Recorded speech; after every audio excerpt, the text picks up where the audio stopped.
Hello students, welcome to NFLent IES. So we are back again with the complete The Hindu analysis for 21st of February 2025. So we'll start with the front page article. If you like the content, do like, share and subscribe and share it among your friends as well.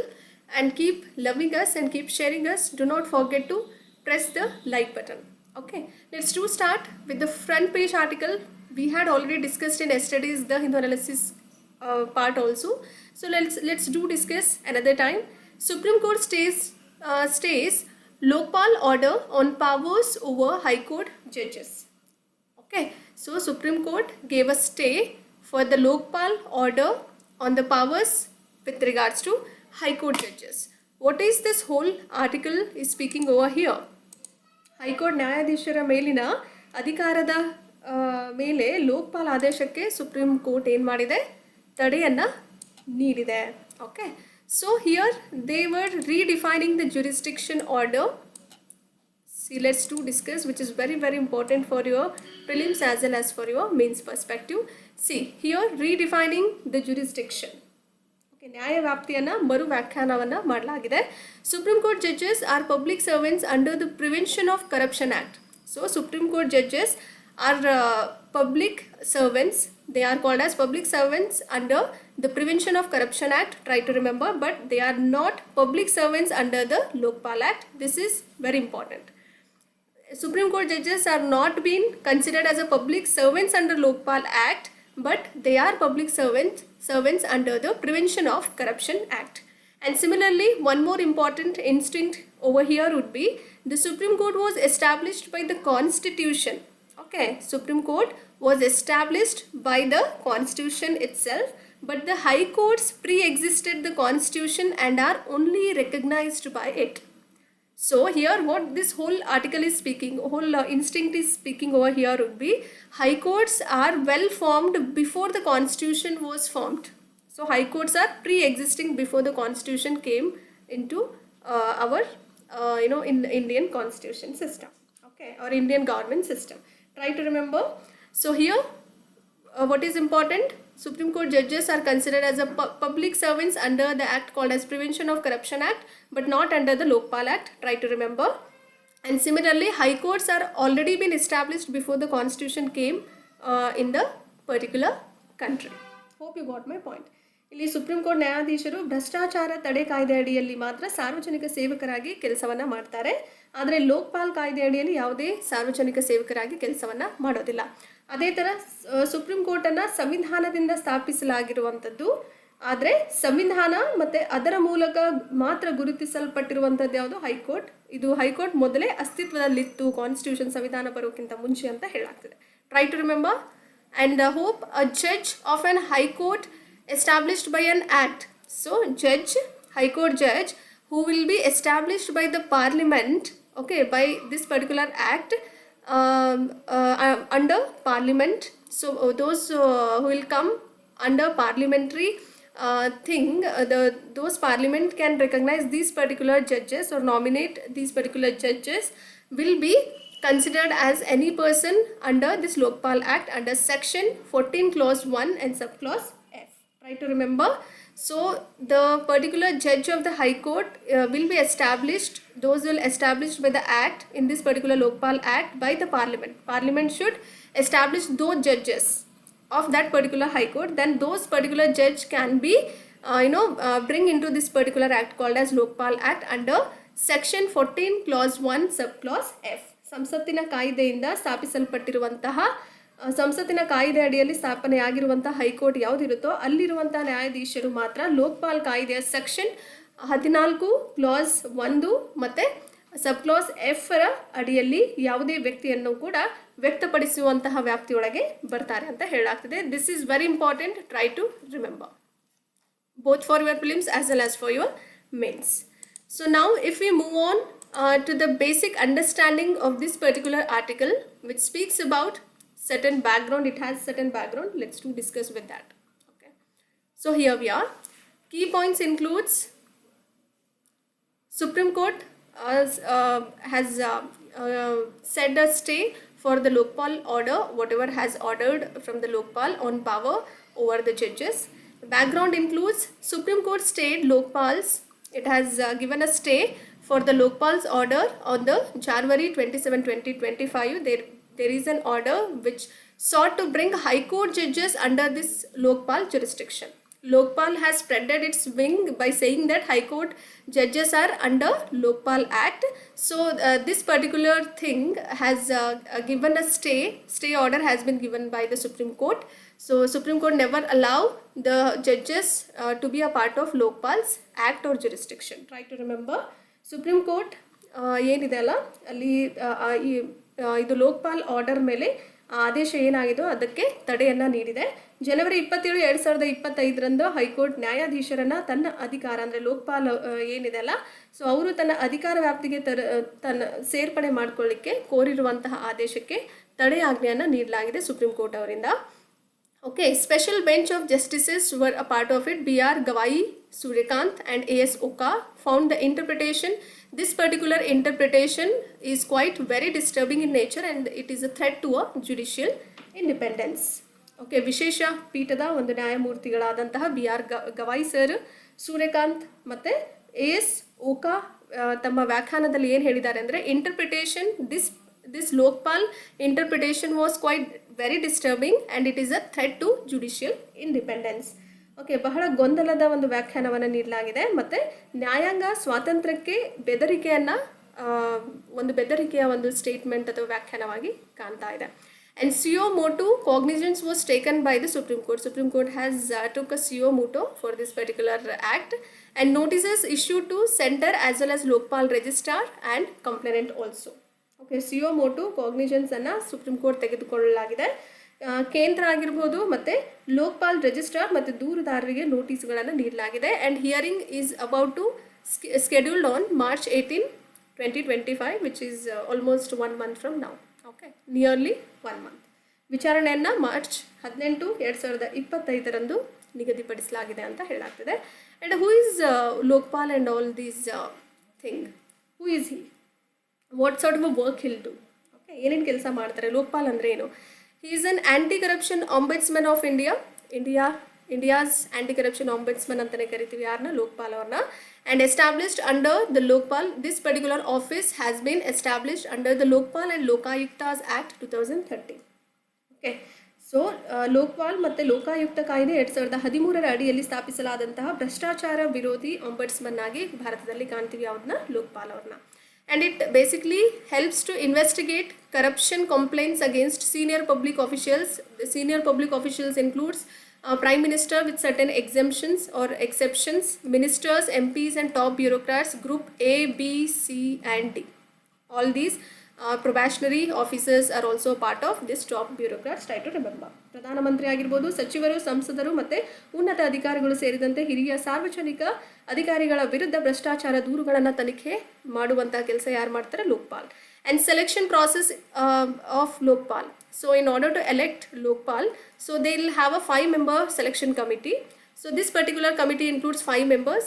First one, chairperson himself is a prime minister, and second one, chief justice of India or a nominated Supreme Court judge. Third person would be, third member of this committee would be Lok Sabha speaker. Fourth one is either leader of opposition in Lok Sabha, or else if not available, if they are not giving a majority or showing a majority, then they have even has an option called as leader of the single largest opposition party also. Please make a note of it. And eminent jurist, which will be nominated by the president. Try to remember, very important. So Lokpal ಆಯ್ಕೆ ಯಾವ ಥರ ಮಾಡಲಾಗುತ್ತೆ? Election ನಡೀತಾ ಇರುತ್ತೆ. ಹೇಗೆ elect ಮಾಡ್ತಾರೆ, ಯಾರ್ಯಾರು ಸದಸ್ಯರು ಒಳಗೊಂಡಿರ್ತಾರೆ ಈ ಕಮಿಟಿಯಲ್ಲಿ ಅಂತ ನೋಡೋದಾದರೆ 5 ಸದಸ್ಯರ ಒಂದು ಸಮಿತಿ ಇರುವಂಥದ್ದು. ಪ್ರಧಾನಮಂತ್ರಿಯವರೇ ಅಧ್ಯಕ್ಷರಾಗಿರ್ತಾರೆ. ಭಾರತದ ಮುಖ್ಯ ನ್ಯಾಯಾಧೀಶರು ಅಥವಾ ಅವರಿಲ್ಲ ಅಂದ ಪಕ್ಷಕ್ಕೆ ನಾಮನಿರ್ದೇಶಿತವಾದಂಥ ಸುಪ್ರೀಂ ಕೋರ್ಟ್ ನ್ಯಾಯಾಧೀಶರು ಇರಬೇಕಾಗತ್ತೆ. 3ನೇ ಸದಸ್ಯರು ನೋಡೋದಾದರೆ ಲೋಕಸಭೆಯ ಸ್ಪೀಕರ್ ಆಗಿರ್ತಾರೆ. 4ನೇ ಸ್ಥಾನದಲ್ಲಿ ಲೋಕಸಭೆಯಲ್ಲಿ ವಿರೋಧ ಪಕ್ಷದ ನಾಯಕ ಆಗಿರ್ಬೋದು, ಅಥವಾ ಅವ್ರು ಮೆಜಾರಿಟಿ ತೋರಿಸ್ಲಿಕ್ಕೆ ಆಗಲಿಲ್ಲ ಅಂದಾಗ ಏಕೈಕವಾಗಿರುವಂಥ ದೊಡ್ಡ ವಿರೋಧ ಪಕ್ಷದ ನಾಯಕರು ಸಹ ಇರಬಹುದು. ಆ್ಯಂಡ್ 5ನೇ ಸದಸ್ಯರು ನೋಡೋದಾದರೆ ಪ್ರಖ್ಯಾತ ನ್ಯಾಯಶಾಸ್ತ್ರಜ್ಞ ಯಾರಿಂದ ನಾಮಿನೇಟ್ ಆಗಿರ್ತಾರೆ? ಅಧ್ಯಕ್ಷರಿಂದ ನಾಮನಿರ್ದೇಶಿತವಾದಂತಹ ಒಬ್ಬರು ಅಧ್ಯಕ್ಷ ಅಂದರೆ ಜೂರಿಸ್ಟ್ ಇರ್ತಾರೆ, ಅಂದರೆ ನ್ಯಾಯಶಾಸ್ತ್ರಜ್ಞ ಇರ್ತಾರೆ ಅಂತ ಹೇಳಲಾಗ್ತದೆ. And jurisdiction of the Lokpal, it covers Prime Minister with certain restrictions, as we discussed, Union Ministers, MPs, Group A and B, government officers, officials in government controlled companies, and certain NGOs which receiving foreign funds over rupees 10 lakhs.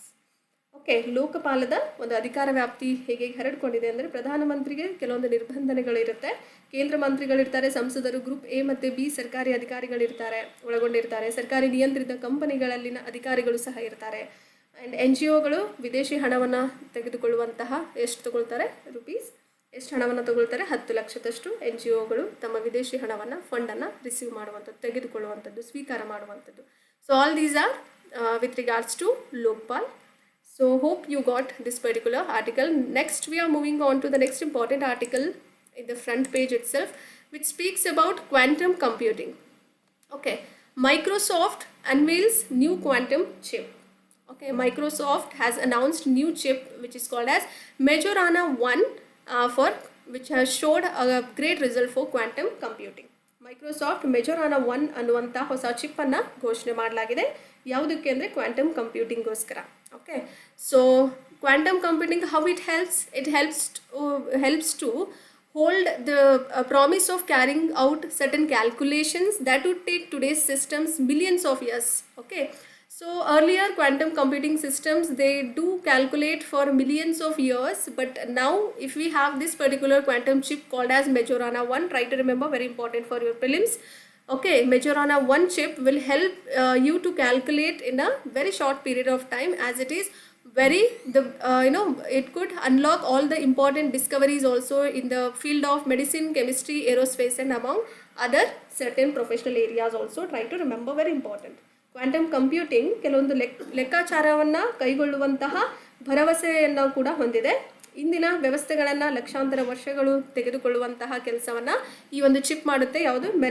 ಮೆಜೊರಾನಾ 1 ಅನ್ನುವಂಥ ಹೊಸ ಚಿಪ್ಪಿಂದ ಈ ಎಲ್ಲ ಕಾರ್ಯಗಳು ಸಹಜವಾಗಿ ತುಂಬ ಸರಾಗವಾಗಿ ನಡೆಯುತ್ತೆ ಅಂತ ಹೇಳಲಾಗ್ತಿದೆ. ಆಮೇಲೆ ವೈದ್ಯಕೀಯ, ರಸಾಯನಶಾಸ್ತ್ರ, ಏರೋಸ್ಪೇಸ್ ಆಗಿರ್ಬೋದು, ಇಂತಹ ಪ್ರಮುಖ ಅನ್ವೇಷಣೆಗಳನ್ನು ಕೂಡ ಅನ್ಲಾಕ್ ಮಾಡುವಂತಹ ಒಂದು ಸಾಮರ್ಥ್ಯವನ್ನು ಈ ಚಿಪ್ಪು ಒಳಗೊಂಡಿದೆ. And the biggest challenge of this quantum computing includes it has a building block, fundamental building block. We basically used to call it as, what was the biggest challenge of quantum computing? It is with respect to fundamental building block. We certainly used to call it as fundamental unit also. Okay, the biggest challenge would be its fundamental building block, which is called as qubit, because it is very fast but very difficult to control also. And it definitely, if it is hard to control, then it will definitely give you certain errors also, prone to errors also. Try to remember. Okay, ಇಲ್ಲಿ ಏನು ಹೇಳ್ತಿದ್ದಾರೆ ಅಂದರೆ, quantum ಕಂಪ್ಯೂಟಿಂಗ್ನ ದೊಡ್ಡ ಸವಾಲು ಅಂತ ನೋಡೋದಾದರೆ ಮೂಲಭೂತವಾದಂತಹ ಅದರ building block, ಮೂಲಭೂತವಾದಂತಹ ಒಂದು ಫಂಡಮೆಂಟಲ್ ಯೂನಿಟ್ ಅಂತಲೂ ಕರೀತಾರಲ್ಲ, ಸೊ ಆ ಥರ. ಸೊ ಇದನ್ನು ಕ್ಯೂಬಿಟ್ ಅಂತ ಕರಿತೀವಿ. ಓಕೆ, ಈ ಕ್ಯೂಬಿಟ್ ತುಂಬ ವೇಗವಾಗಿರುತ್ತೆ, ನಿಯಂತ್ರಿಸಲಿಕ್ಕೆ ತುಂಬ ಕಷ್ಟಕರವಾಗಿರೋದ್ರಿಂದ ಇಲ್ಲಿ ದೋಷಗಳಿಗೂ ಕೂಡ ಗುರಿಯಾಗುತ್ತೆ ಅಂತ ಹೇಳಲಾಗ್ತದೆ. Try to remember. Hope you got about Majorana 1 which has been announced by Microsoft for quantum computing. Try to remember, very important with respect to science background. And if we move on to the next important article in the front page itself, non-BJP ruled states in the South India which opposes UGC. What is this? UGC stands for University Grants Commission. Here it is. Okay, University Grants Commission, which has proposed certain guidelines, but South Indian certain states are failed to follow these UGC's proposed guidelines. That's what the issue has raised here. Dakshina ಭಾರತದಲ್ಲಿರುವಂತಹ BJP ಇಲ್ಲದೇ ಇರುವಂತಹ ಆಡಳಿತವಿರುವಂತಹ ರಾಜ್ಯಗಳು, ಅದು ಯಾವುದು? Kerala, Telangana, Karnataka, Tamil Nadu. These South Indian states are opposing UGC's proposed guidelines. They are not following it in any manner by saying that it is a political motivated thing, or political agenda is there behind doing all those, or bringing all those guidelines under UGC. Hope you got my point. UGC ಪ್ರಸ್ತಾವಿತ ಮಾರ್ಗಸೂಚಿಗಳನ್ನು ವಿರೋಧ ಮಾಡ್ತಾ ಇದೆ. ಯಾವುದೇ ರಾಜ್ಯಗಳು? Kerala, Telangana, Karnataka and Tamil Nadu. Try to remember. Under University Grants Commission regulations, recently it has been released under University Grants Commission regulations has been brought in this particular year 2025. Try to remember. Okay, ವಿಶ್ವವಿದ್ಯಾನಿಲಯ ಯಾವುದು? ಕೆಲವೊಂದು ಅನುದಾನ ಆಯೋಗ UGC ನಿಯಮಗಳು 2025ರಲ್ಲಿ ತರಲಾಗಿರುವಂಥದ್ದು. ಇದರಲ್ಲಿ ಸೂಚನೆ ಕೊಟ್ಟಿರುವಂಥ guidelines ಎಲ್ಲ ಪೊಲಿಟಿಕಲ್ ಅಜೆಂಡಾ ಹೊಂದಿದೆ, ಪೊಲಿಟಿಕಲಿ ಮೋಟಿವೇಟೆಡ್ ಇದೆ ಅಂತ ಸೌತ್ ಇಂಡಿಯನ್ ಸ್ಟೇಟ್ಸ್ಗಳು ಫಾಲೋ ಮಾಡ್ತಿಲ್ಲ ಅಂತ ಆಯಾ ಒಂದು ರಾಜ್ಯಗಳು ಹೇಳ್ತಾ ಇವೆ. Just because these are politically motivated, and there is a huge political agenda has been brought in this particular guidelines. So hence we are not following. That's the issue has came into the various South Indian states, especially Karnataka, Kerala, Tamil Nadu and Telangana. Try to remember, do not forget about all those 3 articles which are very important. And if we move on to next important article, hope other articles aren't important in the front pages apart from the front one. And now if we move on to the next important editorial, the best and very important editorial for the day would be the long and winding road of India-China relations. Bharat ಮತ್ತು China ಸಂಬಂಧಗಳ ಒಂದು ಸುದೀರ್ಘ ಮತ್ತು ಗೆಲುವಿನ ಹಾದಿ ಯಾವ ಥರ ನಾವು ಬೆಳೆಸ್ಕೊಳ್ಬಹುದು ಅನ್ನೋದು ಇವತ್ತಿನ ಒಂದು ಎಡಿಟೋರಿಯಲ್ ಡಿಸ್ಕಷನ್ ಆಗುತ್ತೆ. So let's to discuss what is this whole editorial is speaking over here. So how it is helpful for our mains as well as for our prelims. Try to remember, it is IR under GS 2, International Relations or International Affairs under General Studies 2. ಆ ಒಂದು ಭಾಗದಲ್ಲಿ ಈ ಒಂದು chapter wise general studies 2ರ ಭಾಗವಾಗಿರುತ್ತೆ. So background includes India-China relations have been quite complex as we know it. It is quite complex as since the Galwan Valley clashes has happened in the year 2020, and even there was kind of ties have remained strained also, with both sides increasing military presence at the line of actual control. Also there is a border security has been done from both the border of the countries, border areas. Bharat ಮತ್ತು China ಸಂಬಂಧಗಳು almost ಜಟಿಲವಾಗಿರುವಂಥದ್ದು, ಮೊದಲಿಂದ complex ಇದೆ, simpler ಫಾರ್ಮಲ್ಲಿಲ್ಲ. 2020ರಲ್ಲಿ ಆಗಿರುವಂತಹ ಗ್ಯಾಲ್ವಾನ್ ಕಣಿವೆ ಘರ್ಷಣೆಗಳು ಆದಾಗಿಂದ ಸಂಬಂಧಗಳು ಸ್ವಲ್ಪ ಹದಗೆಟ್ಟಿ ಹೋಗಿದೆ ಅಂತ ಹೇಳ್ತಿದ್ದಾರೆ. ಆ್ಯಂಡ್ ಎರಡೂ ದೇಶದವರು ಏನು ಮಾಡ್ತಿದ್ದಾರೆ, ಎರಡೂ ಕಡೆ ನಿಜವಾದಂತಹ ಒಂದು ನಿಯಂತ್ರಣ ರೇಖೆ ಅಂದರೆ ಲೈನ್ ಆಫ್ ಆ್ಯಕ್ಚುಯಲ್ ಕಂಟ್ರೋಲ್ ಅಂತ ಕರಿತೀವಿ, ಮಿಲಿಟರಿ ಉಪಸ್ಥಿತಿಯನ್ನು ಹೆಚ್ಚಳ ಮಾಡಲಾಗಿದೆ. And recent diplomatic engagement suggest efforts to restore normalcy but border issues remain unresolved. Okay, we can get to see some normalcy in the situation, but when it with regards to border issues in both the countries, it is still it is about to resolve. It is not yet resolved yet. Okay, ಇತ್ತೀಚಿನ ರಾಜತಾಂತ್ರಿಕ ಕೆಲವೊಂದು ಎಂಗೇಜ್ಮೆಂಟ್ಸ್ಗಳು ಆಗಿರೋದ್ರಿಂದ, ಅಗ್ರಿಮೆಂಟ್ಸ್ಗಳು ಆಗಿರೋದ್ರಿಂದ ಕೆಲವೊಂದು ಸಹಜತೆಯನ್ನು ಪುನಃಸ್ಥಾಪನೆ ಮಾಡಲಿಕ್ಕೆ ಪ್ರಯತ್ನಗಳು ನಡೀತಾನೆ ಇದೆ. ಬಟ್ ಆದರೂ ಕೂಡ ಗಡಿ ಸಮಸ್ಯೆಗಳು ಇನ್ನೂ ಬಗೆಹರಿದೆ ಹಾಗೆ ಉಳಿದಿವೆ ಅಂತ ಹೇಳಾಗ್ತಿದೆ. Key developments and diplomatic engagements includes, ಪ್ರಮುಖ ಬೆಳವಣಿಗೆಗಳು ನೋಡೋದಾದರೆ ಅಥವಾ ರಾಜತಾಂತ್ರಿಕ ತೊಡಗುವಿಕೆ ಯಾವ ಥರ ಇದೆ ಅಂತ ನೋಡಿದ್ರೆ, India's foreign secretary visit to India in this particular year, January 2025, Vikram Misri sir met Wang Yi and Liu Jianchao to discuss future relations. Certain announcement has been done between both the countries once they had made a certain future relations also. First one includes media and think tank exchanges. Second one, Kailash Manas Sarovar Yatra, and there is a beautiful start of Kailash Manas Sarovar Yatra announcement has been done during that particular meeting, and bilateral flights in the year, especially during summer 2025. Okay, ಭಾರತದ ವಿದೇಶಾಂಗ ಕಾರ್ಯದರ್ಶಿ ಯಾವ ಥರ ಭಾರತಕ್ಕೆ 2025ರಲ್ಲಿ ಮಾಡಿದ್ರು, ಭವಿಷ್ಯದ ಸಂಬಂಧಗಳನ್ನು ಚರ್ಚೆ ಮಾಡಲಿಕ್ಕೆ Vikram mishri sir, Wang E ಮತ್ತು ಲಿಯು ಜಿಯಾನ್ಚಾವೋ ಅವರನ್ನು ಭೇಟಿಯಾಗ್ತಾರೆ. ಕೆಲವೊಂದು ಅನೌನ್ಸ್ಮೆಂಟ್ಸು ಘೋಷಣೆ ಮಾಡಲಿಕ್ಕೆ ಯಾವುದ್ಯಾವುದು ಅಂತ ನೋಡೋದಾದರೆ, ಮಾಧ್ಯಮ ಆಗಿರ್ಬೋದು ಮತ್ತು ಥಿಂಕ್ ಟ್ಯಾಂಕ್ ಅನ್ನುವಂತಹ ಒಂದು ಒಪ್ಪಂದ ಮಾಡಿಕೊಳ್ಳಾಗುತ್ತೆ. ಅದೇ ಥರ ವಿನಿಮಯ ಕೇಂದ್ರಗಳು, ಕೈಲಾಶ್ ಮಾನಸ್ ಸರೋವರ ಆಗಿರ್ಬೋದು, ಅದರ ಯಾತ್ರೆ ಬಗ್ಗೆ ಹೇಳಿದ್ದಾರೆ. ದ್ವಿಪಕ್ಷೀಯ ವಿಮಾನಗಳು ಬೇಸಿಗೆ ಕಾಲ 2025ರಲ್ಲಿ ಮಾಡಬಹುದು ಅನ್ನುವ announcement ಹೇಳಾಗಿದೆ during that particular meeting. And second important instinct includes status of border de-escalation and military presence. De-escalation, basically you are securing border areas. Okay, de-escalation must be brought into the base level. And no official confirmation has been given on the LAC patrolling rights have been restored. There were no such official confirmation yet for the military presence and de-escalation borders. Okay, ಗಡಿ ತೆರವು ಮತ್ತು military ಉಪಸ್ಥಿತಿಯ ಬಗ್ಗೆ ಹೇಳೋದಾದರೆ, LAC patrolling ಹಕ್ಕುಗಳನ್ನು ಮರುಸ್ಥಾಪಿಸಲಾಗಿದೆ ಅಂದರೆ ಮರುಸ್ಥಾಪನೆ ಮಾಡಲಿಲ್ಲ ಅನ್ನೋದೇ ಒಂದು ಅಧಿಕೃತ ದೃಢೀಕರಣ ಸಿಕ್ಕಿಲ್ಲ, ಇನ್ನೂ ದೊರೆತಿಲ್ಲ ಅಂತ ಹೇಳ್ತಿದ್ದಾರೆ. Troops remain station near key points such as troops are remain stationed in the region called as Galwan, Depsang Bulge, Charding Nala, Gogra Post, Hot Springs and Pangong Lake. Try to remember, very important. ಕೆಲವೊಂದು ಪಡೆಗಳು ಪ್ರಮುಖ ಸ್ಥಳಗಳ ಬಳಿ ಹಾಗೆ ನೆಲೆಗೊಂಡಿವೆ. ಯಾವುದ್ಯಾವುದು ಅಂದರೆ ಗಲ್ವಾನ್ ಆಗಿರ್ಬೋದು, ಡೆಪ್ಸಾಂಗ್ bulge ಆಗಿರಬಹುದು, ಅಥವಾ ಚಾರ್ಡಿಂಗ್ ನಾಲಾ ಆಗಿರ್ಬೋದು ಅಥವಾ ಗೋಗ್ರಾ ಪೋಸ್ಟ್ ಆಗಿರ್ಬೋದು, ಹಾಟ್ ಸ್ಪ್ರಿಂಗ್ಸ್ ಮತ್ತು ಪ್ಯಾಂಗ್ಲಾಂಗ್ ಸರೋವರ ಆಗಿರ್ಬೋದು, ಇಲ್ಲಿ ಪಡೆಗಳು ಹಾಗೆ ನೆಲೆಗೊಂಡಿವೆ. And India still insist that China violated certain past agreements but no clarity on the resolution. In order to resolve certain problems, what happened in the past agreements, China still violated.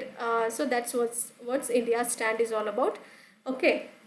China ಏನು ಹೇಳ್ತಾ ಇದೆ, ಇದು India Bharat ಏನು ಹೇಳ್ತಾ ಇದೆ ಅಂದರೆ, China ತನ್ನ ಹಿಂದಿನ ಒಪ್ಪಂದಗಳನ್ನು ಉಲ್ಲಂಘಿಸಿದೆ ಅನ್ನೋದು ಆದರೆ ಆ ನಿರ್ಣಯದ ಬಗ್ಗೆ ಸ್ಪಷ್ಟತೆ ಇನ್ನೂ ಕೊಡ್ತಾ ಇಲ್ಲ ಅನ್ನೋದು ಭಾರತದ ಒಂದು ಸ್ಟ್ಯಾಂಡ್, ನಿಲುವು ಅಂತ ಹೇಳ್ಬೋದು. Okay, China stand versus India's position. As we know it, India's stand, what could be the China stand? Move past the 2020 clashes and continue economic, political and social relations. China ನಿಲುವು ಏನಾಗಿದೆ, 2020ರ ಘರ್ಷಣೆಗಳನ್ನು ದಾಟಿ ಆರ್ಥಿಕ, ಸಾಮಾಜಿಕ ಮತ್ತು ರಾಜಕೀಯ ಒಂದು ವಿಮರ್ಶೆಗಳನ್ನು ಮುಂದುವರಿಸುವುದಾಗಿದೆ ಅಂತ ಹೇಳ್ತಿದ್ದಾರೆ. And certain possible factors behind this recent engagements includes, ಅಂದರೆ ಇತ್ತೀಚಿನ ಒಂದು ಕೆಲವೊಂದು ಎಂಗೇಜ್ಮೆಂಟ್ಸ್ಗಳು, ಅಗ್ರಿಮೆಂಟ್ಸ್ಗಳು, ಅನೌನ್ಸ್ಮೆಂಟ್ಸ್ಗಳು ಮಾಡಿದಾರಲ್ಲ, ಅದರ ಹಿಂದಿನ ಸಂಭವನೀಯ ಕೆಲವೊಂದು ಅಂಶಗಳನ್ನು ಹೊಂದಿದೆ.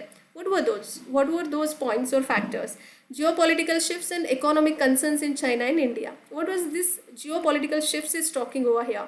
The return of, now Donald Trump sir has become US president. He may influence, he may even worsen the China's and India's relationship. That is that is the biggest challenge over here. And another one, concerns regards to economy regards to both India and China as well. Both nations are facing slowdowns when it comes to economy, and they have to bring certain trade and investment ties for the stability. Try to remember, very important for your exam perspective. ಭೌಗೋಳಿಕ ಮತ್ತು ರಾಜಕೀಯ ಬದಲಾವಣೆಗಳು ಆಗುವಂಥದ್ದು. Donald Trump ಅವರು ಅಮೆರಿಕದ ಅಧ್ಯಕ್ಷರಾಗಿ ಹೊರ ಬಂದಿದ್ದಾರೆ. ಸೊ ಹಾಗಾಗಿ ಭಾರತದೊಂದಿಗೆ ಚೀನಾದ ರಿಲೇಷನ್ಸು ಇನ್ನೂ ಕೆಟ್ಟದಾಗಿ ಆಗಬಹುದು, ಅಥವಾ ಚೀನಾ ಮತ್ತು ಭಾರತದ ಒಂದು ಏನೊಂದು ಮಿತ್ರ ದೇಶ ಆಗಬೇಕು ಅಂತ ಏನು ಕನಸು ಕಾಣಿದೆನೋ ಅದು ಆ ಇಚ್ಛೆಯ ಮೇಲೆ ಪ್ರಭಾವವನ್ನು ಬೀರಬಹುದು ಅಂತ ಹೇಳಲಾಗ್ತಿದೆ. ಆ್ಯಂಡ್ ಇನ್ನೊಂದು ಇಂಪಾರ್ಟೆಂಟ್ ಅಂಶ ನೋಡೋದಾದರೆ, ಅಥವಾ ಮುಖ್ಯ ಅಂಶ ನೋಡೋದಾದರೆ, ಚೀನಾ ಮತ್ತು ಭಾರತದಲ್ಲಿರುವಂಥ ಆರ್ಥಿಕ ಕಾಳಜಿ ಅಥವಾ ಕಳವಳಗಳು ಏನಿದೆ ಅಂದರೆ, ಎರಡೂ ರಾಷ್ಟ್ರಗಳು ಆರ್ಥಿಕ ಕುಸಿತವನ್ನು ಎದುರಿಸ್ತಾ ಇದ್ದಾವೆ. ಹಾಗಾಗಿ ವ್ಯಾಪಾರ ಮತ್ತು ಹೂಡಿಕೆ ಸಂಬಂಧಗಳಲ್ಲಿ ಸ್ಥಿರತೆಗಳನ್ನು ಕಂಡು ಹಿಡಿಬೇಕು. ಹೇಗೆ ಮಾಡ್ತಾರೆ, let's to discuss with that. And certain challenges for need for the clarity includes, ಕೆಲವೊಂದು ಸವಾಲುಗಳು ಮತ್ತು ಸ್ಪಷ್ಟತೆ ಆಗುತ್ತೆ. ಯಾವುದ್ರ ಬಗ್ಗೆ ಇದೆ ಅಂದರೆ, they have to speak India's diplomatic silence on the de-escalation with regards to border which create certain speculations. Okay, ಭಾರತದ ರಾಜತಾಂತ್ರಿಕ ಮೌನವು ಊಹಾಪೋಹಗಳನ್ನು ಸೃಷ್ಟಿ ಮಾಡಬಹುದು. ಡಿ-ಎಸ್ಕಲೇಷನ್ ಅಂದ್ರೇನು, ಉಲ್ಬಣಗೊಳ್ಳುವಿಕೆ ಅಂದರೆ ಬಾರ್ಡರ್ ಏರಿಯಾಸ್ ಭದ್ರತೆಯನ್ನು ಮಾಡ್ಕೊಳ್ಳೋದ್ರ ಮೂಲಕ. ಒಬ್ಬರ ಮೇಲೆ ಇನ್ನೊಬ್ಬರು ಟ್ರಸ್ಟ್ ಬೆಳಿಬೇಕು ಅಂದರೆ ಸ್ಪಷ್ಟತೆ, ಮಾತಿನ ಒಂದು ಸ್ಪಷ್ಟತೆ ಇರಬೇಕು. ಓಕೆ, ಒಂದು ಕಂಟ್ರಿ ಮಾತಾಡ್ಲಿಕ್ಕೆ ಇಷ್ಟಪಡುತ್ತೆ, ಇನ್ನೊಂದು ಕಂಟ್ರಿ ಇಲ್ಲ ನಾನು ಮಾತಾಡಲ್ಲ ಅಂದಾಗ it's very hectic situation. Okay, hope you got my point. Next, if you move on to conclusion, there will not be a resolving from the both the end. Either one will go, ran for certain things and another will go behind the same person. It doesn't mean, it doesn't define the proper solution for the particular resolving. How to resolve your issues? By speaking yourself, by speaking to the other person. Hope you got my point. And now, conclusion here would be, despite attempts to normalize all these ties, border disputes remain unresolved. We have to think about resolving certain issues, whatever happened in the past agreements. And India must ensure certain transparency in negotiations to protect its strategic interests. Okay, ಏನು ಹೇಳ್ತಿದ್ದಾರೆ, ಗಡಿ ವಿವಾದಗಳು ಬಗೆಹರಿದ ಹಾಗೆ ಉಳಿದಿವೆ, ಅದ್ರ ಬಗ್ಗೆ ಮಾತನಾಡುವಂಥದ್ದು ತುಂಬ important ಇದೆ, ತುಂಬ ಮುಖ್ಯವಾಗಿರುತ್ತೆ. ಎರಡು ದೇಶಗಳು ಎದುರು ಬದುರು ಕೂತ್ಕೊಂಡು ಮಾತಾಡಿ ತಮ್ಮ ಏನು ಸಮಸ್ಯೆಗಳಿದೆಯೋ ಅದನ್ನು ಬಗೆಹರಿಸಿಕೊಳ್ಳುವಂಥದ್ದು. ಇನ್ನೊಂದು ನೋಡೋದಾದರೆ, ಭಾರತವು ತನ್ನನ್ನು ತಾನು ರಕ್ಷಿಸಿಕೊಳ್ಳಿಕ್ಕೆ ಪಾರದರ್ಶಕತೆಯನ್ನು ಖಚಿತಪಡಿಸಿಕೊಳ್ಬೇಕು ಅಂತ ಹೇಳಾಗ್ತದೆ. These were certain solutions and conclusions for this particular editorial in order to stabilize both India and China's relations. If we move on to the next important editorial and the biggest article for the day, which speaks about economy. Okay, economy comes under GS3. ಆರ್ಥಿಕತೆ ಬಗ್ಗೆ ಹೇಳುತ್ತೆ under GS3. Try to remember, is consumption enough to drive growth? Is consumption alone is enough in order to drive the growth? Consumption is enough for growth, or demand and production, all these are equally important. So we have to bring certain investments. We have to take government and as well as private investment needs to be increased in order to have more growth in the economy or the long term growth in the particular country. in our country especially. Rather, is consumption enough to drive growth? ಬೆಳವಣಿಗೆಯನ್ನು ಹೆಚ್ಚಿಸಲಿಕ್ಕೆ ಬಳಕೆ ಮಾತ್ರ ಇದ್ರೆ ಸಾಕಾ ಅಂತ ಕೇಳ್ತಿದ್ದಾರೆ. And this economic growth depends on both supply as well as demand. Supply needs production of goods and services, and demand speaks all these goods and services needs to be purchased. In order to have they have to expend more, then only demand will be quite higher. Once demand will be higher, then production will automatically we need to increase the production, then consumption will also automatically increase. Consumption alone will not plays a very important role in the economical growth. Hope you got my point. Okay, ಆರ್ಥಿಕ ಬೆಳವಣಿಗೆ ಅಂತ ಬಂದಾಗ ಪೂರೈಕೆನೂ ಬೇಕಾಗುತ್ತೆ, ಸರಕು ಸೇವೆಗಳ ಉತ್ಪಾದನೆ, ಇನ್ನೊಂದು ಬೇಡಿಕೆ, ಅವುಗಳನ್ನು ಖರೀದಿಸುವಂತಹ ಒಂದು ಖರ್ಚು ಅವಲಂಬಿಸಿರುತ್ತೆ ಅಂತ ಹೇಳಾಗ್ತದೆ. ಆರ್ಥಿಕ ಬೆಳವಣಿಗೆ ಪೂರೈಕೆ ಮತ್ತು ಬೇಡಿಕೆ ಎರಡನ್ನೂ ಅವಲಂಬಿತವಾಗಿರುತ್ತೆ. So economic growth always depends on supply as well as demand. Hope you got my point. And in recent years what happen, India's economic growth has been heavily driven by consumption, unlike China which has prioritized investment.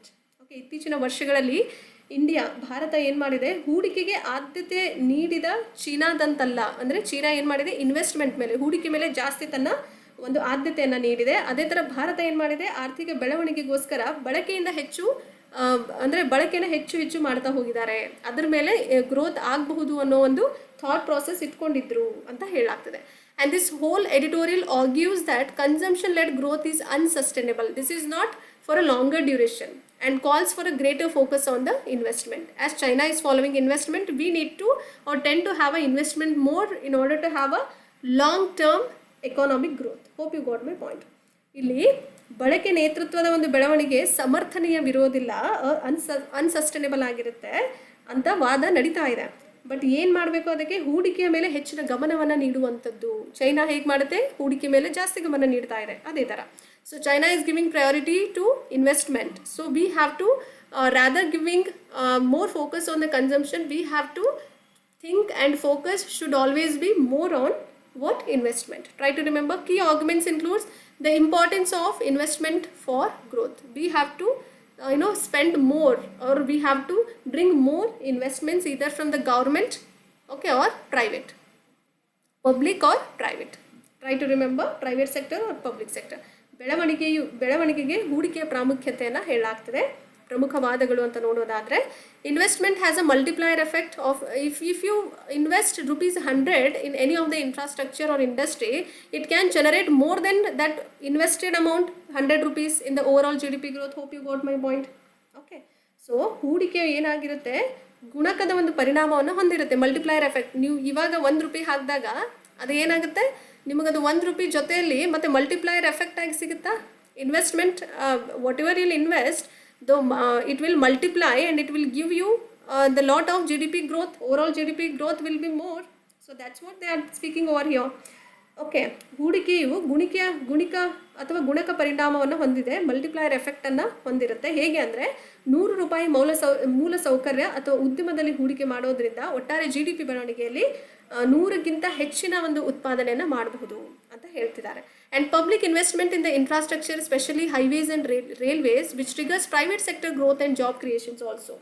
Okay, ಮೂಲ ಸೌಕರ್ಯದಲ್ಲಿ ಸಾರ್ವಜನಿಕ ಹೂಡಿಕೆ, ಅದು ಹೆದ್ದಾರಿಗಳಾಗಿರ್ಬೋದು, ರೈಲ್ವೆಗಳಾಗಿರ್ಬೋದು, ಇಂತಹ ಖಾಸಗಿ ವಲಯದ ಬೆಳವಣಿಗೆ ಮತ್ತು ಉದ್ಯೋಗ ಸೃಷ್ಟಿಯನ್ನು ಪ್ರಚೋದನೆ ಮಾಡುತ್ತೆ ಅಂತ ಹೇಳ್ತಿದ್ದಾರೆ. And compare to investment, consumption has a weaker multiplier effect which needs higher spending by individuals, which this does not necessarily stimulate production significantly. There is unsustainability we can get to see in the consumption area. Okay, ಹೂಡಿಕೆಗೆ ಹೋಲಿಸಿದಾಗ ಬಳಕೆ ಅಂದರೆ consumption ಏನಿರುತ್ತೋ ಅದು ದುರ್ಬಲ ಗುಣಕ ಪರಿಣಾಮವನ್ನು ಹೊಂದಿರುತ್ತೆ, multiplier effect ತುಂಬ ಕಡಿಮೆ ಇರುತ್ತೆ ಅಂತ ಹೇಳ್ತಿದ್ದಾರೆ. ಈ ವ್ಯಕ್ತಿಗಳಿಂದ ಹೆಚ್ಚಿನ ಖರ್ಚು ಉತ್ಪಾದನೆ ಮೇಲೆ ಖರ್ಚು ಜಾಸ್ತಿ ಆಗುವಂಥದ್ದು. ಸೊ ಅದು ಖರ್ಚು ಜಾಸ್ತಿ ಆಗದೇ ಇರುವಂಥದ್ದು ಅಂದರೆ ಉತ್ತೇಜನ ಮಾಡಲ್ಲ ಅಂತ ಹೇಳ್ತಿದ್ದಾರೆ. So you have to produce more. In order to have more productions, you need to focus on the investments rather than the consumption. Hope you got my point.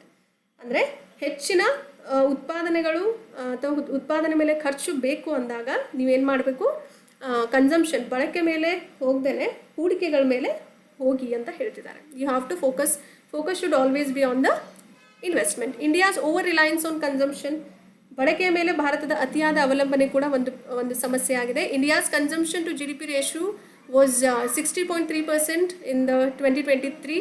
Okay, 2 years from now, much higher than China's 39.1%. ಭಾರತದ ಒಂದು G D P ಬಳಕೆ ಅಂದರೆ G D P ratio ಏನಿದೆ, consumption to G D P ratio, ಬಳಕೆ G D P ಅನುಪಾತ ನೋಡೋದಾದರೆ 60% 2023ರಲ್ಲಿ. ಚೀನಾದು ಕೇವಲ 39.1% ಮಾತ್ರ ಇತ್ತು. ಸೊ ಬೆಟರ್ ರೋಲ್ ಇತ್ತು ಅಂತ ಹೇಳಲಾಗ್ತದೆ. And India's investment rate has stagnated. What is this stagnation? Stagnation is it is constant, it is not improving. Okay, it is constant. Stagnant ಅಂದರೆ ನಿಂತ್ಕೊಂಡಿರುವಂಥದ್ದು, ಅದು ಚೇಂಜ್ ಆಗ್ತಾ ಇಲ್ಲ, ಫ್ಲಕ್ಚುವೇಟ್ ಆಗ್ತಾ ಇಲ್ಲ ಅಂತ ಹೇಳ್ತಿದ್ದಾರೆ. ಸ್ಥಗಿತಗೊಳ್ಳುವಂಥದ್ದು ಅಂತ ಹೇಳ್ತೀವಿ. And remaining around 30.8% of G D P, while China's was only 41.3% in 2023.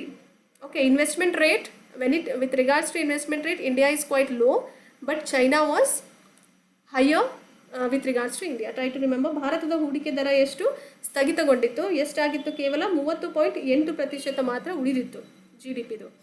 But China ಅಂತ ಬಂದಾಗ, ಚೈನಾ ಅಲ್ಲಿ 2023ರಲ್ಲಿ 41.3% ಹೂಡಿಕೆ ದರಗಳು ಜಾಸ್ತಿ ಆಗಿದ್ವು ಅಂತ ಹೇಳ್ತಿದ್ದಾರೆ. And lack of investment in critical sectors like manufacturing infrastructure has slowed down job creation and wage growth also.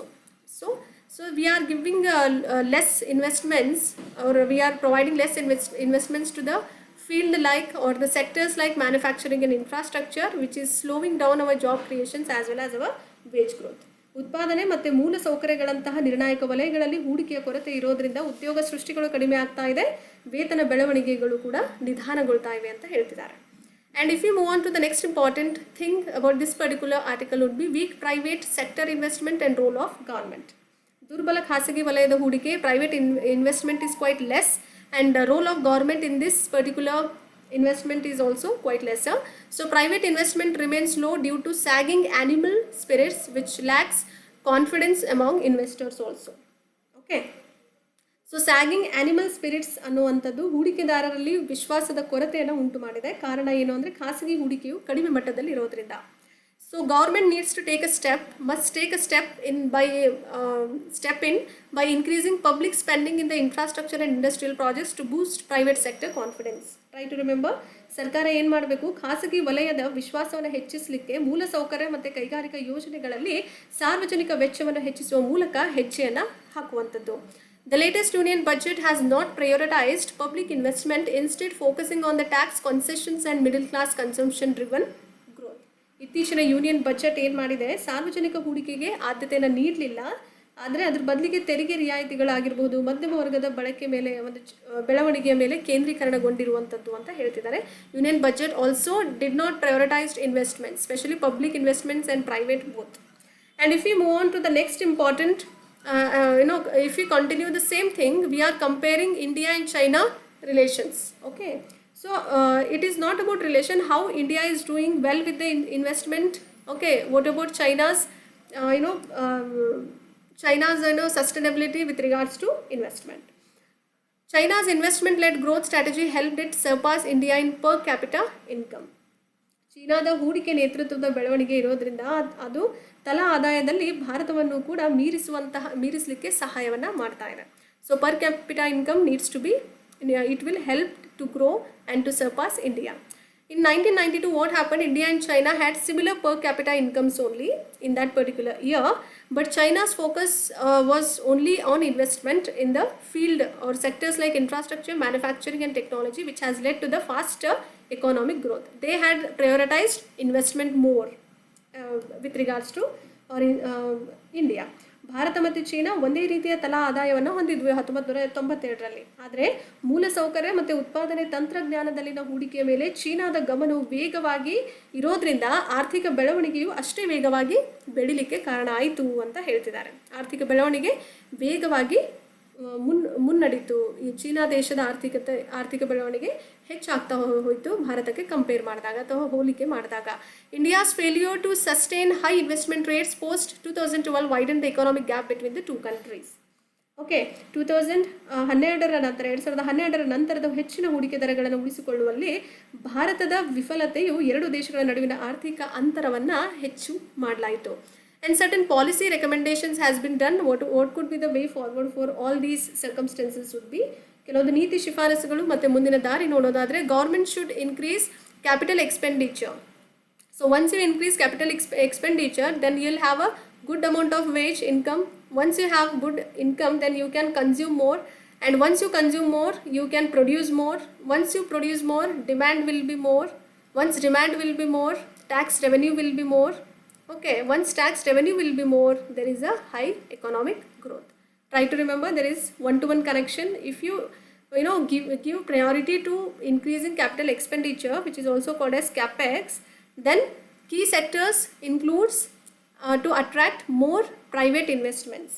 Okay, ಸರ್ಕಾರದ ಬಂಡವಾಳ ವೆಚ್ಚವನ್ನು ಹೆಚ್ಚಿಸಬೇಕು. ಹೇಗೆ ಅಂದರೆ, ಖಾಸಗಿ ಹೂಡಿಕೆಯನ್ನು ಆಕರ್ಷಿಸುವಂತಹ ಪ್ರಮುಖ ಕ್ಷೇತ್ರಗಳಲ್ಲಿ ತಮ್ಮ ಬಂಡವಾಳಗಳನ್ನು ವೆಚ್ಚವನ್ನು ಹೆಚ್ಚು ಮಾಡಬೇಕು ಅಂತ ಹೇಳ್ತಿದ್ದಾರೆ. Infrastructure development, especially roads, railways, ports should be prioritize to boost the industrial growth also. ಮೂಲಸೌಕರ್ಯ ಅಭಿವೃದ್ಧಿಗೆ ರಸ್ತೆಗಳಾಗಿರ್ಬೋದು, ರೈಲ್ವೆಗಳು, ಬಂದರುಗಳಿಗೆ ಆದ್ಯತೆಯನ್ನು ನೀಡುವಂಥದ್ದು ಕೈಗಾರಿಕಾ ಬೆಳವಣಿಗೆಯನ್ನು ಹೆಚ್ಚಿಸಲಿಕ್ಕೆ. The corporate sector needs certain policy support to revive its confidence in investing. Corporate ವಲಯಕ್ಕೆ ಹೂಡಿಕೆಯಲ್ಲಿ ನೀತಿ ಬೆಂಬಲ, ವಿಶ್ವಾಸದ ಅಗತ್ಯವಿದೆ, ಅದನ್ನು ಪುನರುಜ್ಜೀವನಗೊಳಿಸಲಿಕ್ಕೆ. And the conclusion includes, what could be the conclusion for all this whole article would be, consumption alone can not sustain long-term economic growth. Investment is equally essential to have a sustained economic growth. ದೀರ್ಘಾವಧಿಯಾಗಿರುವಂಥ ಆರ್ಥಿಕ ಬೆಳವಣಿಗೆ ಬೇಕು ಅಂದಾಗ ಹೂಡಿಕೆಯ ಮೇಲೆ ಗಮನ ಜಾಸ್ತಿ ಇರಬೇಕು ಅಂತ ಹೇಳ್ತಿದ್ದಾರೆ, rather then consumption. Without higher public and private investment, India's economic growth will remain slow and unequal. Okay, so ಹೆಚ್ಚಿನ ಸಾರ್ವಜನಿಕ ಮತ್ತು ಖಾಸಗಿ ಹೂಡಿಕೆ ಇಲ್ಲದೆ ಭಾರತದ ಆರ್ಥಿಕ ಬೆಳವಣಿಗೆ ನಿಧಾನವಾಗಿ ಮತ್ತು ಅಸಮಾನವಾಗಿ ಉಳಿಯುತ್ತೆ. So if you do not have any public or government and private investments, you cannot have a economic growth in the India. It will remain slow and steady, and which is equally which is unequal in nature.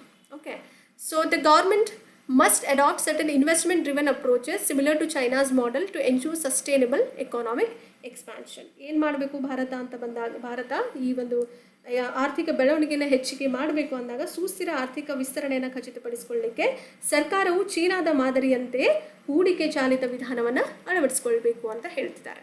Okay, and if you move on to the next important article which speaks about some obscene content, which speaks about OTT platforms also.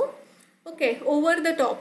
Okay, INB ministry warns OTTs against obscene content.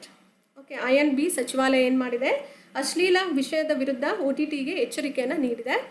So OTT stands for over the top, which has speaking about obscene content is all about any content that is prohibited by law. Okay, so ಏನು ಹೇಳ್ತಾ ಇದ್ದಾರೆ ಇಲ್ಲ ಅಂದರೆ, ಯಾವುದೇ ಪ್ರಸಾರ ಯಾವುದೇ ಒಂದು ಕಾನೂನು ಬಾಹಿರವಾದಂತಹ ಅಥವಾ ಕಾನೂನಿಗೆ ವಿರುದ್ಧವಾದಂತಹ ಯಾವುದೇ ಒಂದು ಕಾಂಟೆಂಟ್ ಇರುತ್ತೋ ಅಂತಹ ದುರ್ವರ್ತನೆಗಳ ವಿರುದ್ಧ ಏನು ಮಾಡಿದ್ದಾರೆ ಅಂದರೆ, the union information and broadcasting INB ministry has given a warn to OTT platforms to not have certain obscene content, and they have to restrict and ensure under this particular OTT platform that age-based classification of this particular content under this Information Technology IT Act and certain Bharatiya Nyaya Sanhita Act, okay, IT rules, all these are very important. And this Information Technology and Intermediary Liability and Digital Media Ethics Code Rules 2021, all these have warned, or all these acts speaks about certain age-based classification has to be done for the content, and this OTT platform should enforce certain age gating requirements for the mature content. Only these mature content can be seen above the 18 years of age child.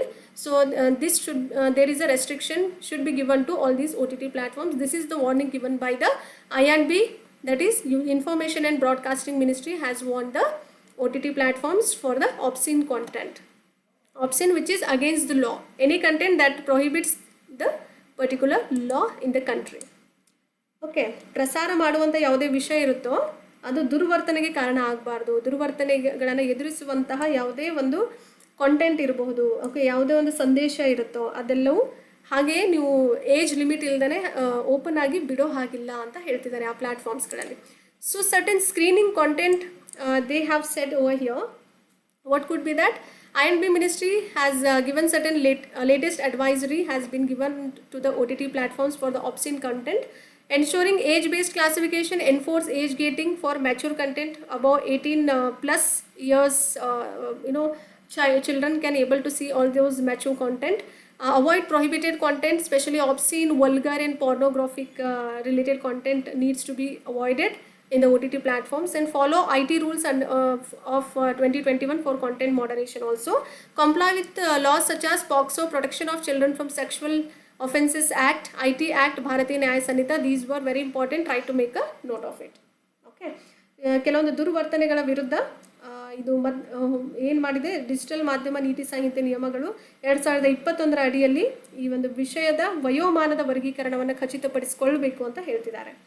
And certain legal framework for OTT regulation would be Indecent Representation of Women Prohibition Act, IT Act, which prohibits obscene digital content, and IT rules for streaming platforms also. Bharatiya Nyaya Sanhita expands content regulation under section, try to remember, 294 and 296. Please make a note of it, 294 and 296. And another article which is related to the same thing, obscene content. Aspirants from India abroad register for video game contest.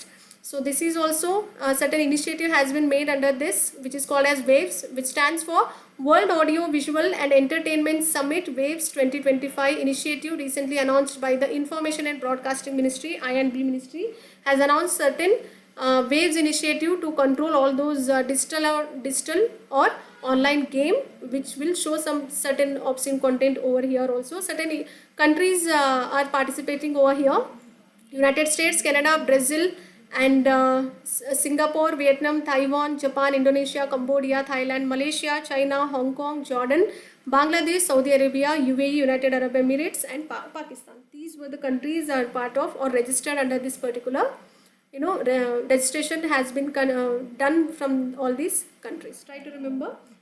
ಕೆಲವೊಂದು ಈ ದೇಶಗಳು register ಮಾಡಿದ್ದಾರೆ, ಈ ಒಂದು ನೋಂದಾಯಿಸಿಕೊಂಡಿದ್ದಾರೆ ಈ ದೇಶಗಳೆಲ್ಲವೂ. Try to remember about obscene content, and INB has won to OTT. Try to remember. Hope you got my point. So very important for your prelims as well as for your mains. And if we move on to the next important article, which would be science articles only, so we'll be discussing all together. So here we are.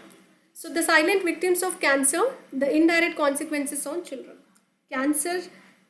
ಕ್ಯಾನ್ಸರ್ನ ಬಲಿಪಶುಗಳು ಯಾರಾಗ್ತಿದ್ದಾರೆ ಅಂದರೆ ಮಕ್ಕಳಾಗ್ತಿದ್ದಾರೆ. ಮಕ್ಕಳ ಮೇಲೆ ಪರೋಕ್ಷ ಪರಿಣಾಮಗಳು ಕಂಡು ಬರ್ತಾ ಇದೆ ಅಂತ ಹೇಳ್ತಿದ್ದಾರೆ. This whole article speaks about cancer, how it spreads. Okay, we'll be speaking all together. Background includes cancer will affect in two particular format. One, the child during childbirth only, from the childhood days only, that particular child will have a cancer. Which accounts for 4% of all the cancer cases in India. And another one, through their family or parents.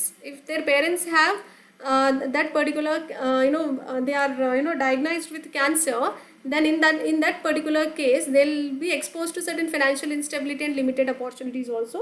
The whole editorial is speaking, and they'll have certain a kind of vulnerability also, like they will face certain challenges which includes emotional, financial, and educational challenges also. We'll be discussing all together in today's article. Cancer ರೋಗಿಗಳು ಯಾವ ಥರ ಕುಟುಂಬಗಳ ಮೇಲೇನೂ ಪರಿಣಾಮ ಆಗುತ್ತೆ cancer ರೋಗಿಗಳು ಮನೆಯಲ್ಲಿದ್ದಾಗ. Okay, ಹೆಚ್ಚು ದುರ್ಬಲವಾಗಿರುವಂಥದ್ದು. ಆಮೇಲೆ ಏನಾಗುತ್ತೆ ಅಂದರೆ ಬಾಲ್ಯದಲ್ಲೇ ಕ್ಯಾನ್ಸರ್ ಆದಾಗ ಆ ಬಾಲ್ಯದಲ್ಲಿ ಕ್ಯಾನ್ಸರ್ ಪ್ರಕರಣಗಳು ಎಷ್ಟಿದೆ ಅಂದರೆ 4% ಭಾರತದಲ್ಲಿ ಅಂತಹ ಪ್ರಕರಣಗಳನ್ನು ನೋಡಿದ್ದೀವಿ. ಹುಟ್ಟಿದಾಗಲಿ ಅಂದರೆ ಹುಡ್ತಾ ಇದ್ದ ಹಾಗೆ ಮಕ್ಕಳಲ್ಲಿ ಕಾಣುವಂಥದ್ದು 4% ಕ್ಯಾನ್ಸರ್ ಅಂತಹ ಕೇಸಸ್ ಪ್ರಕರಣಗಳು ಒಳಗೊಂಡಿವೆ. ಸೊ ಏನೇನು ಅದಕ್ಕೆ ಕಾರಣ ಅಂದರೆ ಆರ್ಥಿಕ ಅಸ್ಥಿರತೆ ಆಗಿರ್ಬೋದು, ಸೀಮಿತ ಅವಕಾಶಗಳಿಗೆ ಒಡ್ಡಿಕೊಳ್ಳುವಂಥದ್ದು. ಸೊ ಇಲ್ಲಿ ಕೆಲವೊಂದು ಚಾಲೆಂಜಸ್ಗಳು ಅವರು ಫೇಸ್ ಮಾಡಬೇಕಾಗತ್ತೆ. ಕ್ಯಾನ್ಸರ್ ಹೋರಾಡುವಂಥವ್ರು, ಕ್ಯಾನ್ಸರ್ನೊಂದಿಗೆ ಹೋರಾಡುತ್ತಿರುವಂತಹ ಪೋಷಕರಾಗಿರ್ಬೋದು ಅಥವಾ ಮಕ್ಕಳಾಗಿರ್ಬೋದು, ಅಲ್ಲಿ ಏನಾಗುತ್ತೆ ಅಂದರೆ ಮಕ್ಕಳಿಗೆ ಭಾವನಾತ್ಮಕ, ಆರ್ಥಿಕ ಮತ್ತು ಶೈಕ್ಷಣಿಕ ಸವಾಲುಗಳು ಎದುರಿಸಬೇಕಾಗತ್ತೆ. Certain consequences on children includes impact on education and economic future. ಮಕ್ಕಳ ಮೇಲೆ ಪ್ರಮುಖ ಪರೋಕ್ಷ ಪರಿಣಾಮಗಳು ಹೇಗೆ ಬೀರಬಹುದು ಅಂದರೆ ಶಿಕ್ಷಣದ ಮೇಲೆ ಮತ್ತು ಆರ್ಥಿಕತೆ ಅಂದರೆ ಆರ್ಥಿಕ ಭವಿಷ್ಯದ ಮೇಲೆಯೂ ಸಹ ಪರಿಣಾಮವನ್ನು ಬೀರುವಂಥದ್ದು. Disruptions in schooling, they lot of dropouts from the schooling due to lot of medical expenses also. Then struggle with the medical expenses and financial instability is one such reason behind it. Okay, ಶಿಕ್ಷಣದಲ್ಲಿ ಅಡಚಣೆಗಳು ಉಂಟಾಗುವಂಥದ್ದು. Okay, ವೈದ್ಯಕೀಯ ವೆಚ್ಚಗಳು ಜಾಸ್ತಿ ಆಗೋದ್ರಿಂದ ಮಕ್ಕಳು ತಮ್ಮ ಶಾಲೆಯಿಂದ ಬಲವಂತವಾಗಿ ಹೊರಗೆ ಬರುವಂತಹ ಒಂದು ಪರಿಸ್ಥಿತಿ ಉಂಟಾಗುವಂಥದ್ದು. Older siblings take on caregiving only. Older siblings will be dealing with caregiving. Low income households are older children often leave school to take care about their sick or to work to support their family also. Okay, ಹಿರಿಯ ಮಕ್ಕಳು ಇರ್ತಾರಲ್ಲ, ಒಡ ಹುಟ್ಟಿದವರಲ್ಲಿ ಹಿರಿಯರು ಇರ್ತಾರಲ್ಲ, ಅವರು ಕೆಲವೊಂದು ಆರೈಕೆಯನ್ನು ತೆಗೆದುಕೊಳ್ಳುವಂಥದ್ದು. ಹೇಗೆ ಅಂದರೆ, ಕಡಿಮೆ ಆದಾಯದ ಕುಟುಂಬಗಳಲ್ಲಿ ಹುಟ್ಟಿರೋದ್ರಿಂದ ಹಿರಿಯ ಮಕ್ಕಳು ಏನು ಮಾಡ್ತಾರೆ, ಸಾಮಾನ್ಯವಾಗಿ ಅನಾರೋಗ್ಯ ಪೀಡಿತವಾದಂತಹ ಮಗು ಆಗಿರ್ಬೋದು ಅಥವಾ ತಂದೆ ತಾಯಿಯನ್ನು ನೋಡಿಕೊಳ್ಳಲಿಕ್ಕೆ ಶಾಲೆಯನ್ನು ಬಿಡ್ತಾರೆ ಮತ್ತು ಕುಟುಂಬದ ಬೆಂಬಲಿಗೋಸ್ಕರ ಕೆಲಸವನ್ನು ಮಾಡುವಂಥದ್ದು. And lower life time earnings. Dropping out of school leads to reduced future job prospects and economic instability also. It hampers the economic growth indirectly. Okay, so ಕಡಿಮೆ ಜೀವಮಾನದ ಗಳಿಕೆಗಳು ಹೊಂದಿರುವಂಥದ್ದು. ಓಕೆ, ಕಡಿಮೆ ಪ್ರಮಾಣದಲ್ಲಿ ಅವರಿಗೆ ಸ್ವಲ್ಪ ಸಮಯಕ್ಕೋಸ್ಕರ ಸ್ಕೂಲೆಲ್ಲ ಬಿಟ್ಟಾಗ, ಶಾಲೆ ಕಾಲೇಜುಗಳಿಂದ ಆಚೆ ಬಂದಾಗ ಏನಾಗುತ್ತೆ, ಅವ್ರ ಹತ್ರ ಯಾವುದೇ ಜಾಬ್ಗಳು ಸಿಗೋದಿಲ್ಲ. ಆಮೇಲೆ ಆರ್ಥಿಕ ಬೆಳವಣಿಗೆ ಮೇಲೆ ಹೊಡೆತವನ್ನು ಬೀಳುವಂಥದ್ದು. And if we move on to the next important challenge over here would be financial burden and family hardship. Same thing, ಹಣಕಾಸಿನ ಹೊರೆ ಮತ್ತು ಕುಟುಂಬದ ಸಂಕಷ್ಟ ಉಂಟಾಗುವಂಥದ್ದು. Loss of parental income, okay, which reduces household income also. Parents leave their job for all these due to this cancer treatment, and they have to have extra expenses for medical thing. They have to spend on traveling, accommodation where they'll go. They have to stay for many days under doctor's prescriptions, and special diets and home care, adding to their all these adds on to the burden. Okay, third important thing, long-term poverty cycle. They'll be under debt. Okay, sometimes they have to take loans or debt from other people for their without education and financial stability, many children of cancer affected families remain trapped in the poverty itself. ಹೆಚ್ಚಿನ ಒಂದು ಆತಂಕ ಮತ್ತು ಖಿನ್ನತೆಗೆ ಒಳಗಾಗುವಂಥದ್ದು. ಮಕ್ಕಳು ಒತ್ತಡ, ಭಯ ಮತ್ತು ದುಃಖವನ್ನು ಅನುಭವಿಸುವಂಥದ್ದು. ಭಾವನಾತ್ಮಕ ಯೋಗಕ್ಷೇಮದ ಮೇಲೆ ಪರಿಣಾಮ ಬೀರುವಂಥದ್ದು ಅಥವಾ ಸಾಮಾಜಿಕ ಪ್ರತ್ಯೇಕತೆ ಆಗುವಂಥದ್ದು. ಹೌದಲ್ವಾ, ಸೋಷಿಯಲಿ ಐಸೋಲೇಷನ್ ಆಗ್ತಾರೆ. ಸೊ ಇಲ್ಲಿ ಪೋಷಕರ ಆದಾಯದ ಮೇಲೆ ನಷ್ಟ ಉಂಟಾಗುವಂಥದ್ದು. ಕ್ಯಾನ್ಸರ್ ಚಿಕಿತ್ಸೆಯು ಅನೇಕ ಪೋಷಕರನ್ನು ತಮ್ಮ ಉದ್ಯೋಗವನ್ನು ತೊರೆಯುವಂತೆ ಮಾಡುವಂಥದ್ದು. ಮನೆಯ ಆದಾಯದ ಮೇಲೆ ಹೊಡೆತ ಬೀಳುತ್ತೆ. ಅದೇ ಥರ ಹೆಚ್ಚುವರಿ ವೆಚ್ಚಗಳು. ಕುಟುಂಬಗಳು ಪ್ರಯಾಣ ಮಾಡಬೇಕಾಗುತ್ತೆ ಇಂತಹ ಕ್ಯಾನ್ಸರ್ ಟ್ರೀಟ್ಮೆಂಟ್ಗೋಸ್ಕರ. ವಸತಿ, ವಿಶೇಷ ಆಹಾರಗಳು ತಿನ್ನುವಂಥದ್ದು, ಮನೆಯ ಆರೈಕೆಗಾಗಿ ಖರ್ಚು ಮಾಡುವಂಥದ್ದು, ಅದೆಲ್ಲವೂ ಹೊರೆ ಮಕ್ಕಳ ಮೇಲೆ ಬರುತ್ತೆ. ಅಥವಾ ಯಾರು ಸ್ಟ್ಯಾಂಡ್ ತೊಗೊಳ್ತಾರೋ ಅವ್ರು ಮಾಡಬೇಕಾಗುತ್ತೆ. ಓಕೆ, ದೀರ್ಘಾವಧಿಯ ಒಂದು ಬಡತನ ಚಕ್ರದಲ್ಲಿ ಸಿಕ್ಕಾಕೊಳ್ಳುವಂಥದ್ದು. ಶಿಕ್ಷಣ ಮತ್ತು ಆರ್ಥಿಕ ಸ್ಥಿರತೆ ಇಲ್ಲದೆ ಕ್ಯಾನ್ಸರ್ ಪೀಡಿತ ಕುಟುಂಬಗಳ ಒಂದು ಅನೇಕ ಮಕ್ಕಳು ಬಡತನದಲ್ಲಿ ಸಿಕ್ಕಾಕೊಳ್ತಾರೆ ಅಂತ ಹೇಳ್ತಿದ್ದಾರೆ. Emotional and mental health challenges also. ಭಾವನಾತ್ಮಕ ಮತ್ತು ಮಾನಸಿಕ ಆರೋಗ್ಯದ ಸವಾಲುಗಳು ಎದುರಾಗುತ್ತವೆ. Increased anxiety and depression with children experiences stress, fear and sadness affecting their emotional wellbeing also. ಹೆಚ್ಚಿದಂಥ ಆತಂಕ ಮತ್ತು ಖಿನ್ನತೆಗೆ ಒಳಗಾಗುವಂಥದ್ದು. ಸೋಷಿಯಲ್ ಐಸೋಲೇಷನ್, ಸಾಮಾಜಿಕ ಪ್ರತ್ಯೇಕತೆ ಉಂಟಾಗುವಂಥದ್ದು. Many feel ashamed or disconnected from all these peers and family due to financial struggles also. Okay, ಹಣಕಾಸಿನ ತೊಂದರೆಗಳಿಂದಾಗಿ ಅನೇಕರು ಏನು ಮಾಡ್ತಾರೆ, ನಾಚಿಕೆಯಲ್ಲಿ ತಮ್ಮ ಪ್ರಾಣವನ್ನು ಬಿಡುವಂಥದ್ದಾಗಿರ್ಬೋದು. ಗೆಳೆಯರಿಂದ ಸಂಪರ್ಕ ಕಡಿತಗೊಳ್ಳುವಂಥದ್ದು. Lack of psychological support also. Mental health care is often unaffordable, leaving children without professional help also. ಮಾನಸಿಕ ಬೆಂಬಲದ ಕೊರತೆಯೂ ಸಹ ಉಂಟಾಗುತ್ತೆ. And government has made certain insurance policies and support also. What was that? Ayushman Bharat Pradhan Mantri Jan Arogya Yojana, ABPM ಪ್ರಧಾನ Mantri Jan Arogya Yojana. Disability riders and insurance plans. Try to remember, state initiatives include some states provide some free transport, pension schemes and financial relief for cancer patients and families also, so that they can have a insurance policy. Okay, Ayushman Bharat ಪ್ರಧಾನಮಂತ್ರಿ ಜನ ಆರೋಗ್ಯ ಯೋಜನೆ ಮಾಡಿದ್ದಾರೆ ಸರ್ಕಾರ ಮತ್ತು ವಿಮಾ ಬೆಂಬಲ ಈ ಥರ ನೀಡ್ತಾ ಇದೆ. ಮತ್ತು ಇನ್ನೊಂದು, ವಿಮಾ ಯೋಜನೆಗಳಲ್ಲಿ ಅಸಾಮರ್ಥ್ಯ ಇರುವಂತಹ ಕೆಲವೊಂದು ಪ್ಲ್ಯಾನ್ಸ್ಗಳನ್ನು ಕೊಟ್ಟಿದ್ದಾರೆ ಅಸಮರ್ಥರಿರುವಂಥವರಿಗೆ. ಆಮೇಲೆ ರಾಜ್ಯದಲ್ಲಿ ಕೆಲವೊಂದು ಉಪಕ್ರಮಗಳನ್ನು ತರಲಾಗಿದೆ.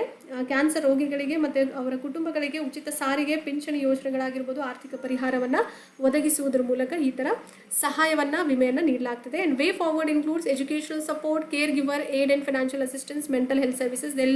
They'll be having moral support by giving government policies must include certain scholarships, free meals and extra academic help for affected children, those who are suffering from cancer. ಶೈಕ್ಷಣಿಕ ಬೆಂಬಲ ನೀಡುವುದರ ಮೂಲಕ ಸರ್ಕಾರ ನೀತಿಗಳನ್ನು ತರುವಂಥದ್ದು, ಪೀಡಿತ ಮಕ್ಕಳಿಗೆ ವಿದ್ಯಾರ್ಥಿ ವೇತನವನ್ನು ನೀಡುವುದರ ಮೂಲಕ ಬೆಂಬಲ ನೀಡುವಂಥದ್ದು, ಉಚಿತ ಊಟ, ಹೆಚ್ಚುವರಿ ಶೈಕ್ಷಣಿಕ ಸಹಾಯವನ್ನು ಒಳಗೊಂಡಿರಬೇಕು. ಅದೇ ಥರ care ಗಿವರ್ aid and financial assistance, more programs needed to help families manage indirect costs also. ಆರೈಕೆ ನೀಡುವವರ ನೆರವು ಮತ್ತು ಆರ್ಥಿಕ ನೆರವನ್ನು ನೀಡುವಂಥದ್ದು, ಕುಟುಂಬಗಳಿಗೆ ಪರೋಕ್ಷ ವೆಚ್ಚಗಳನ್ನು ನಿರ್ವಹಿಸುವುದರ ಮೂಲಕ. Mental health services, accessible counseling and emotional support programs should be brought to the table to have a healthcare policies. Okay, ಪ್ರವೇಶಿಸಬಹುದಾದಂಥ ಸಮಾಲೋಚನೆ ಆಗಿರ್ಬೋದು, ಭಾವನಾತ್ಮಕ ಬೆಂಬಲ ಕಾರ್ಯಕ್ರಮಗಳನ್ನು ಆರೋಗ್ಯ ರಕ್ಷಣೆ ನೀತಿಗಳಲ್ಲಿ ಸಂಯೋಜನೆ ಮಾಡುವುದರ ಮೂಲಕ ಈ ಕ್ಯಾನ್ಸರ್ ಪೇಷಂಟ್ಸ್ಗಳಿಗೆ ಸಹಾಯವನ್ನು ಮಾಡಬಹುದು. And AI power tools generate certain real time insights into antibiotic resistance. AI power tools has brought certain tools which is called as antimicrobial resistance. We'll be discussing all together. So last but not the least, please have a patience, do not skip till the end. So ನೈಜ ಸಮಯದಂತಹ ಒಳನೋಟಗಳನ್ನು ರಚನೆ ಮಾಡಲಾಗಿದೆ. AI power tools has generated certain insights. The tool, AI driven tool, which is called as antimicrobial resistance sense, try to remember. Okay, research initiative has been done by the team from IIIT. Indraprastha Institute of Technology, Delhi has developed this AI powered tools to analyze antibiotic resistance patterns in real time. What is this antibiotic resistance? The person who is not taking any prescription from the doctor and without having prescription he is eating antibiotic medicines. So that medicine it will develop certain antibiotic resistance in their body, and that particular tablet will not have any impact on the body. That's how we call that as antibiotic resistance. Okay. So ಪ್ರತಿಜೀವಕ ನಿರೋಧಕ ಮಾದರಿಗಳನ್ನು ವಿಶ್ಲೇಷಣೆ ಮಾಡಲಾಗಿದೆ. ಇಲ್ಲಿ AI ಚಾಲಿತ ಸಾಧನಗಳನ್ನು ಅಭಿವೃದ್ಧಿ ಪಡಿಸಲಾಗಿದೆ. Collaboration includes the initiatives involve certain IIIT Delhi, CRIPATH or CHRI Path, Tata 1mg and the Indian Council of Medical Research ICMR. Try to remember. ಸಹಯೋಗ ಪಡೆದಿರುವಂತಹ ಉಪಕ್ರಮಗಳು ಯಾವುದ್ಯಾವುದು? IIIT Delhi, CRIPATH, Tata 1mg and Indian Councils of Medical Research ICMR ಅನ್ನು ಒಳಗೊಂಡಿರುತ್ತೆ. So AI driven tool, what was the name? Antimicrobial resistance, which uses routine hospital data to detect antimicrobial resistance trends. It will have a routine study to have a particular data to detect all these AMR trends, and provides insights at global and national and hospital levels also, and helps healthcare professionals. It helps healthcare professionals as it is related to AI, artificial intelligence driven tool, action against resistant infections also. ಯಾವುದಕ್ಕೆ ಸಹಾಯ ಮಾಡುತ್ತೆ? ಈ ಆ್ಯಂಟಿಮೈಕ್ರೋಬಿಯಲ್ resistance ಟ್ರೆಂಡ್ಗಳನ್ನು ಪತ್ತೆ ಹಚ್ಚಲಿಕ್ಕೆ ದಿನನಿತ್ಯದ ಆಸ್ಪತ್ರೆ ಡೇಟಾವನ್ನು ಬಳಸುವಂಥದ್ದು, ಮತ್ತು ಜಾಗತಿಕ ರಾಷ್ಟ್ರೀಯ ಆಸ್ಪತ್ರೆ ರಾಷ್ಟ್ರೀಯ ಮತ್ತು ರಾಷ್ಟ್ರೀಯತೆಯಿಂದ ಅಂದರೆ ರಾಷ್ಟ್ರದಲ್ಲಿ ಮತ್ತು ಆಸ್ಪತ್ರೆಗಳಲ್ಲಿ ಹಂತಗಳಲ್ಲಿ ಒಳನೋಟಗಳನ್ನು ಒದಗಿಸುವಂಥದ್ದು, ನಿರೋಧಕ ಸೋಂಕುಗಳ ವಿರುದ್ಧ ಸಕಾಲಿಕ ಕ್ರಮ ತೆಗೆದುಕೊಳ್ಳಲಿಕ್ಕೆ ಆರೋಗ್ಯ ವೃತ್ತಿಪರರಿಗೆ ಸಹಾಯವನ್ನು ನೀಡುವಂಥದ್ದು. This is what for today's analysis. Hope you got clarity over it. And if you like the content, do like, share and subscribe. Share it among your friends as well. Keep loving us and keep sharing us. Thank you. Have a good time.